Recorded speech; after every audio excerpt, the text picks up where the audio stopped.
चांद सा ढलते रहिए, जिंदगी भोर है सूरज सा निकलते रहिए। एक ही ठाव पे ठहरेंगे तो थक जाएंगे, धीरे धीरे ही सही राह पे चलते रहिए। कवि डॉक्टर कुंवर बेचैन साहब की इसी रचना के साथ बीरबल लक्ष्मण की इस धरती को मैं प्रणाम करूंगा, आप सबको प्रणाम करूंगा, स्वागत वंदन अभिनंदन करूंगा। मेरा नाम दिनेश पाठक है, बच्ची ने बता दिया है। मैं एक स्टूडेंट हूँ, आप में से तमाम लोगों की तरह जर्नलिस्ट हूँ पेशे से, करियर कोच हूँ पेशे से। लोग कहते हैं कि एडमिशन क्यों, मुझे नहीं पता, लेकिन इन सारी पूजाओं को मैं रोज जी रहा हूँ और पूरे मन से शिद्दत से जी रहा हूँ। यूथ से बातचीत करना, आप जैसे लोगों से मिलना मेरे दिल के करीब है और ये सब करते हुए करीब करीब 34 ईयर में गुजार दिए हैं पब्लिक लाइफ में। पेरेंटिंग पर मेरी कुछ 5 किताबें हैं। एक किताब बस थोड़ा सा पर दूरदर्शन ने सीरियल बनाया है। हमारा पूरा काम जितना भी है जर्नलिज्म के अलावा वो पेरेंटिंग और यूथ पर है। मेरे मन के करीब है, इसलिए मैं इसको जीता हूँ। अभी तक जब तक मैं आपके सामने खड़ा हूँ, मैंने किसी भी करियर काउंसलिंग सेशन के लिए या पर्सनल काउंसलिंग के लिए किसी से एक पाई नहीं लिया है, क्योंकि दाल रोटी हमारी अच्छे से चल रही है। इस शानदार इवेंट जो TEDx IIT लखनऊ की थीम है फ्रॉम स्पार्क टू इम्पैक्ट, ये यूं ही मैं नहीं कर रहा हूँ, वाकई मेरे दिल के बहुत करीब है। रोज अगर स्पार्क नहीं है तो सब जीवन खत्म है। स्पार्क के बिना जीवन चल नहीं सकता। स्पार्क की वजह से जीरो से शुरू करके ये बंदा जो आपके सामने खड़ा है, जिसकी उम्र 58 साल है, इसने डेली हिंदुस्तान जो हिंदी डेली हिंदुस्तान है उसके एडिटर के रूप में 5 लोकेशन पे काम किया। कुछ ऐसा था, मेरे मन में एक चिंगारी उठी, तो मात्र 46-47 साल की उम्र में मैंने एडिटर की कुर्सी छोड़ दी और फिर मैं आगे बढ़ा, डिजिटल और टीवी मीडियम को सीखा समझा। उसमें इस शहर का भी बहुत बड़ा योगदान है। फिर संयोग है, मेरा भाग्य है कि डायरेक्टर साहब यहाँ बैठे हैं, आपके साथ AKTU में काम करने का मौका मिला। लगभग 3 साल का सफर रहा, जिसे मैं कभी भूल नहीं सकता, क्योंकि वो जो लर्निंग प्रोसेस था वो स्पार्क की वजह से था। ये बहुत महत्वपूर्ण है। और वो जब AKTU इसी वजह से, उसी कार्यकाल की बात है जब हम लोग काम कर रहे थे, कंसल सर साथ में थे, प्रो वाइस चांसलर हुआ करते थे, जो अभी IIT के डायरेक्टर हैं। आपके लिए गर्व का मौका है, आप ताली बजाएंगे मुझे बिल्कुल बुरा नहीं लगेगा कि AKTU देश की पहली स्टेट यूनिवर्सिटी थी जिसने 12 घंटा भारत सरकार के स्वयंप्रभा चैनल पे अपना कब्जा जमाया था, आपका कंटेंट प्रोड्यूस किया था। इस समय का इस वजह से यहाँ से मैं निकला, नोएडा पहुंचा डायरेक्टर, और अब प्रोटोकॉल BTG के साथ हूँ डायरेक्टर के रूप में। हमारा एक छोटा सा ट्रेनिंग प्रोग्राम है, इंजीनियर्स की जिंदगी संभालने में मैं अपनी छोटी सी भूमिका अदा करने की कोशिश कर रहा हूँ। वो इंजीनियर हैं जो civil, mechanical, electrical, electronics, chemical के हैं, जिन्होंने कोर्स तो पूरा कर लिया बट किन्हीं कारणों से उनका जीवन आगे नहीं बढ़ पाया, उनके पास जॉब नहीं है। हम प्रोजेक्ट मैनेजमेंट की ट्रेनिंग उन्हें देते हैं, 6 महीने की ट्रेनिंग है, और फिर उनका जीवन गारंटी के साथ हम उन्हें मल्टीनेशनल्स को सौंप दे रहे हैं। ये बड़ा मजेदार बात है। अब आपके मन में सवाल उठा हुआ कि आखिर ये ट्रेनिंग क्या है, क्यों इसमें यूनिवर्सिटी में नहीं मिल पा रहा है, कॉलेज में क्यों नहीं मिल पा रहा है? क्योंकि ये जो कोर्स है ये इंडियन नॉलेज सिस्टम, जिसको NEP में कहा गया है, उससे जुड़ता हुआ है। और किसी भी यूनिवर्सिटी या किसी भी इंस्टीट्यूट में प्रोजेक्ट मैनेजमेंट की फील्ड में प्रॉपर नॉलेज नहीं शेयर की जा रही है। हमारी थीम है ब्रिज द गैप। मेरी पूरी टीम प्रोजेक्ट मैनेजमेंट की फील्ड में इंजीनियरिंग ग्रेजुएट्स को स्किल बना के इंडस्ट्री को इसी कारण सौंप पा रही है, क्योंकि ज्यादातर विश्वविद्यालय यहाँ बिल्कुल खाली है, करिकुलम उनके कहीं कुछ नहीं है।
जा सकती है, लेकिन यहाँ समझना जरूरी है कि आखिर स्पार्क है क्या।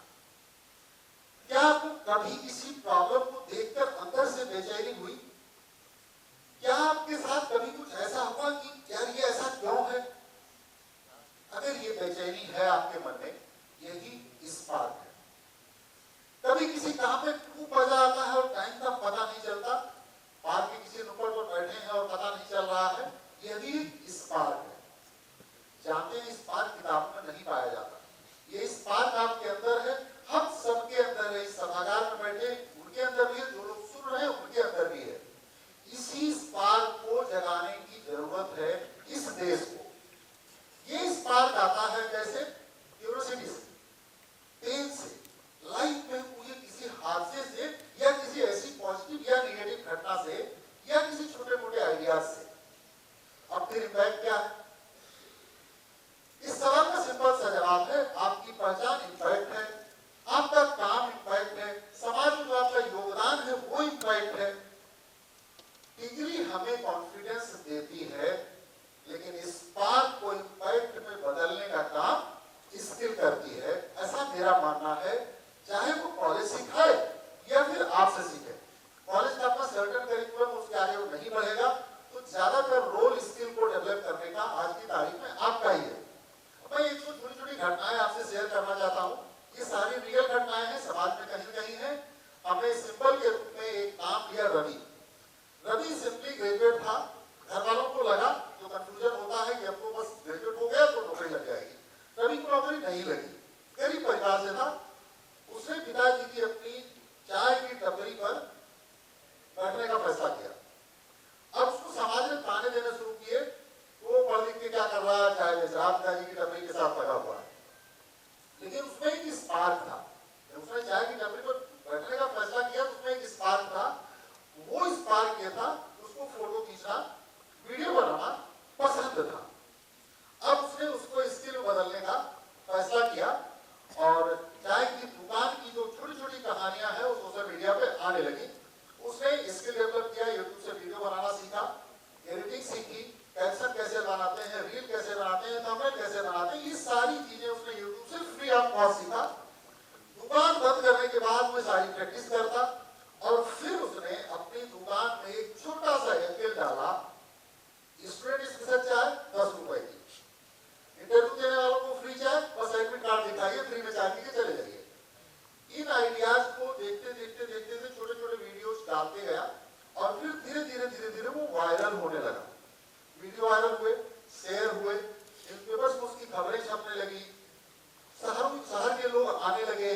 कुछ सालों में वही चाय का ठेला एक छोटी छोटी कैफे चेन में बदल गया। अब लोग कहते हैं छोटी सी स्किल ने रवि की जिंदगी बदल दी। वैसे साफ है, रवि की लाइफ किसी डिग्री ने नहीं बदली है, उसकी लाइफ बदली है वीडियो एडिटिंग से, स्टोरी टेलिंग से, सोशल मीडिया स्किल से। ये थी उसकी छोटी सी स्पार्क, जिसने बड़ा इम्पैक्ट बनाया। जहां रवि खुद रोजगार के लिए भटक रहा था, आज उसी रवि के सहारे कई दर्जन परिवार पल रहे हैं। जो लोग उसे ताने दे रहे थे, अब उसे अपना पड़ोसी बताते नहीं थकते। दादी चाय वाला, एमबीए चाय वाला, सुट्टा चाय सुट्टा बार, ग्रेजुएट चाय वाली का नाम उन सबने सुन रखा है। इसी में कहीं रवि को तलाश कीजिए, और अगर नहीं सुना है किसी ने तो इंटरनेट पे चले जाइए, सर्च कर लीजिए। जय जी इसको जानती है, इन सारे नामों से अवेयर है, इसलिए हमने रवि को सिंबॉलिक कहा। एक छोटी कहानी और है वैभवी की। वैभवी बीकॉम करती है। हमारे यहाँ परंपरा है कि हम तय कर लेते हैं कि बीकॉम करोगे तो बैंक में नौकरी मिल जाएगी। सच ये नहीं है, अब बैंक में नौकरी बीकॉम करने से नहीं मिलने वाली। लेकिन परिवार को लगा, उसने बीकॉम किया, 3 साल बेचारी लग के अकाउंट से इकोनॉमिक बैलेंस शीट पढ़ती रही, एक्सेल शीट करती रही, ये करती रही, वो करती रही, कुछ नहीं हुआ। खाली डिग्री मिली, फोटो खींचा, सोशल मीडिया पे छप गया, फाइनली ग्रेजुएटेड। लेकिन उसके बाद कोई जॉब नहीं। हर जगह पूछा जा रहा है, जहां भी जाती एक्सेल आता है, पावर बीआई आता है, टैबलू आता है, नहीं आता। परेशान हो गई। ये लड़की है, नोएडा में है, अभी मौजूद है। कहीं से इसने मुझे कनेक्ट किया। जब आई थी तो बहुत फ्रस्ट्रेशन के साथ वो आई थी और उसके मन में इतनी भड़ास थी जिसका कोई हिसाब नहीं। वो मुझे कहानी सुनाते जा रही थी, करीब 45 से 50 मिनट तो केवल वो बोलती रही, मैं सुनता रहा। मुझे ऐसा लगा कि उसको किसी ने आज तक सुना ही नहीं। 50 मिनट सुनने के बाद मैंने उसको चाय पिलाई और विदा कर दिया। विदा करने के बाद हमने नेक्स्ट मॉर्निंग से बुलाया और उस दिन मैंने कहा तू नहीं बोलेगी, मैं बोलूंगा, अब तेरा पूरा पूरा हो गया। हमने उससे पूछा कि तेरा मन कहाँ लगता है, कहाँ तुम्हारा टाइम पता नहीं चलता। तब उस लड़की ने जो कहा बड़ी मजेदार बात थी, वह भी कहती है कि मैं बचपन से ड्राइंग करती हूँ, कांपियों के किनारे, दीवारों पर, प्रोजेक्ट फाइलों पर, आज भी जहाँ बैठती हूँ कुछ न कुछ कलर कर देती हूँ, रंग देती हूँ। और इसके चक्कर में मेरी माँ ने मुझे बचपन में बहुत कूटा, क्योंकि दीवारें मैं गंदी कर देती थी। अब मुझे लगा कि ये उसकी क्रिएटिविटी है और यही स्पार्क बन सकता है। मैंने उससे बातचीत करके उसको बोल किया कि भाई हमारे 3-4 सेशन लगे, 3-4 सेशन में वो लड़की तैयार हो गई और उसने कैनवा, फोटोशॉप ऐसे छोटे छोटे सॉफ्टवेयर सीखे, ऑनलाइन उपलब्ध है, ये सब फ्री में ही उपलब्ध है। इसमें कलर कॉम्बिनेशन, फॉन्ट, लोगो, इस तरह की जो बेसिक रिक्वायरमेंट है वो जाना। और उसने दोस्तों के लिए फ्री में पोस्टर, छोटे छोटे reel, local boutique, gym, coaching, इनके लिए काम करना शुरू किया। नोएडा की बड़ी मंडी है, दिल्ली है, तो वहां काम मिलने लगे, 300, 400, 500 रुपए उसे मिलने लगा। अब धीरे धीरे धीरे धीरे उसका कॉन्फिडेंस बढ़ गया। आज है तो वो सिंगल वुमेन आदमी, अकेले काम करती है।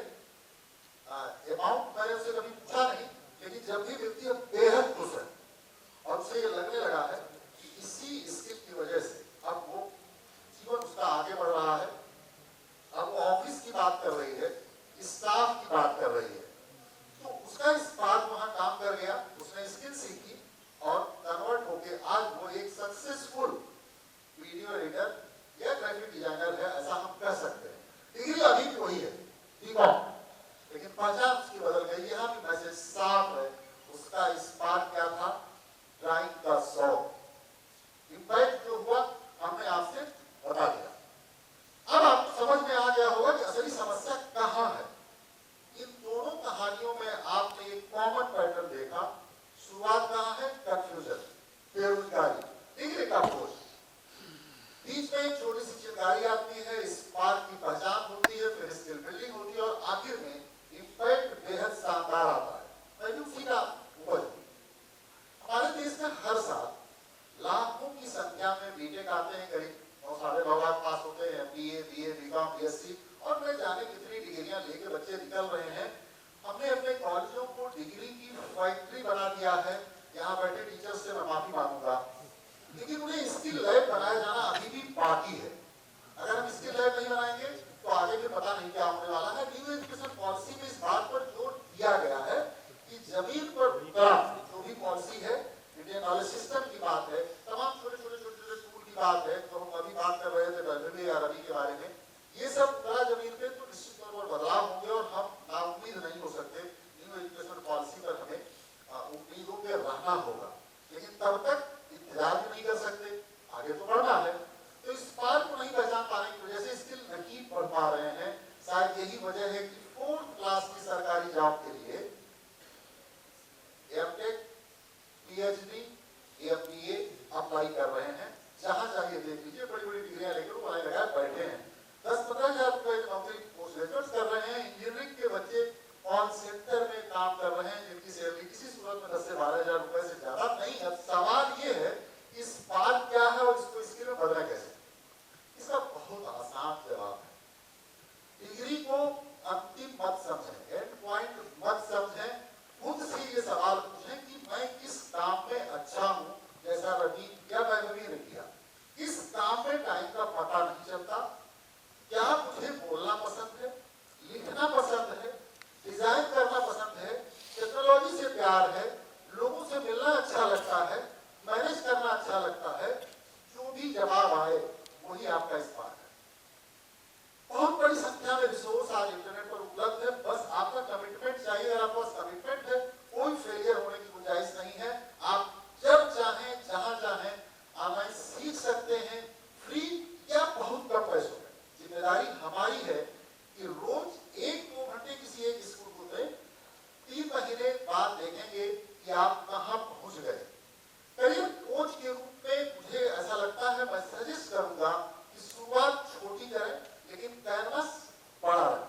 प्रैक्टिस भी कर सकते हैं और ये सब आपके लिए प्रैक्टिस लैब का काम करेगा। पोर्टफोलियो आपका बन जाएगा और आगे चल के गारंटी है कि इनकम का सोर्स भी बनेगा। तो मतलब ये हुआ कि स्किल प्लस कम्युनिकेशन बराबर सक्सेस। कमिटमेंट इसके साथ वाही हुआ है। सिर्फ इसकी जानना काफी नहीं है, उसे दिखाना भी आना होगा। रिज्यूमे में सिर्फ डिग्री नहीं, प्रोजेक्ट्स और स्किल को भी लिखिए। जो सीख रहे हैं उसको लिंक्डइन समेत सोशल मीडिया, प्रोफेशनल से उनको लिंक्डइन का नाम इसलिए लिया जाता है कि वो प्रोफेशनल नेटवर्क है। सोशल मीडिया प्लेटफॉर्म पर अपने काम को अनिवार्य रूप से शेयर करिए, उसको ड्यूटी का हिस्सा मानिए। इंटरव्यू में सिर्फ ग्रेड की बात नहीं करिए, मैंने प्रैक्टिकली ये किया है, ये जरूर बताइए। मैं अपने पास आने वाले यूथ पेरेंट्स के 3 कॉमन ट्रैप्स देखता हूँ। उसको मैं ट्रैप्स इसलिए कह रहा हूँ कि बहुत खराब स्थिति है। तुलना, उसका पैकेज इतना, मेरा कुछ नहीं। डिग्री का जाल, मैंने तो बीए बीकॉम बीएससी किया, बीटेक किया, मैं क्या खास कर सकता हूँ। डर का जाल, अब मैं स्किल कैसे सीखूं, देर हो गई है, उम्र हमारी कितनी हो गई है। लेकिन सच यह है कि स्किल सीखने की कोई उम्र नहीं है। आपको मैं पोलाइटली कहना चाहता हूं कि आज भी महीने में कोई न कोई सर्टिफिकेशन मेरे जैसा आदमी भी ले रहा है। वो पैसे लगाते हैं, कुछ नया सीख लेते हैं। तो मुझे लगता है कि उसे हमें करना चाहिए। इसमें उम्र या तजुर्बा या गैप बाधा नहीं बन सकती। जरूरत है क्या कि एक ईमानदार शुरुआत की जरूरत है और वो छोटे से स्पार्क को तलाशना है, जिसे आप थोड़ा थोड़ा थोड़ा फ्यूल दें। डिग्री बहुत महत्वपूर्ण है, लेकिन स्किल फ्यूचर की नई करेंसी है। अगर ये करेंसी के रूप में हमने बना लिया तो फिर हमें जीवन में कोई पीछे नहीं कर पाएगा। कहीं भी आए, आने वाले समय में एआई, ऑटोमेशन, टेक्नोलॉजी, बहुत सारे ट्रेडिशनल जॉब बदल रहे हैं। लोग करेंगे एआई पता नहीं क्या कर जाएगा, कुछ नहीं करेगा। एआई आपकी हेल्प कर रहा है, आपको उसके साथ चलने की आदत डालनी होगी। ऐसे लोगों की डिमांड हमेशा बनी रहेगी जो स्किल के साथ। कुछ दिन बाद ये स्थिति आने वाली है, जो प्रॉब्लम सॉल्व कर सके उनकी पूछ होगी, जिनके पास असली स्किल होगी उनकी पूछ होगी। कंपनियां आपसे कम पूछेंगी कि आपकी डिग्री कौन सी है, वो ज्यादा पूछेंगे कि आप क्या प्रॉब्लम सॉल्व कर सकते हैं, क्या आप कर सकते हैं, आपने वास्तव में किया क्या है। इसलिए आज आप जहां भी खड़े हैं, अपने आप से बस सिर्फ एक सवाल पूछिए, मेरी असली स्किल क्या है, जिसे मैं आने वाले साल में बड़ा एसेट बना सकता हूँ। यही आपका स्पार्क है, यही से आपका इम्पैक्ट तय हो गया। डिग्री से आप रजिस्टर में दर्ज हो सकते हैं, लेकिन स्किल से आप हिस्ट्री क्रिएट कर सकते हैं। डिग्री शुरुआत हो सकती है, लेकिन मंजिल तक जाने का रास्ता सिर्फ और सिर्फ स्किल है। जिम्मेदारी आपके अंदर पहले से मौजूद है, बस उसे हवा दीजिए, ताकि आप न सिर्फ अपनी लाइफ बदलें बल्कि समाज के सार्थक चीज बदलने में कन्वर्ट करें, अपने में कामयाब हो, उसको छोड़ें। प्रख्यात कवि कुंवर रजन साहब को मैंने अभी याद किया, दोबारा फिर उनको कहता हूँ, उनको लिखता हूँ, उनसे बात करता हूँ, अपने दामन को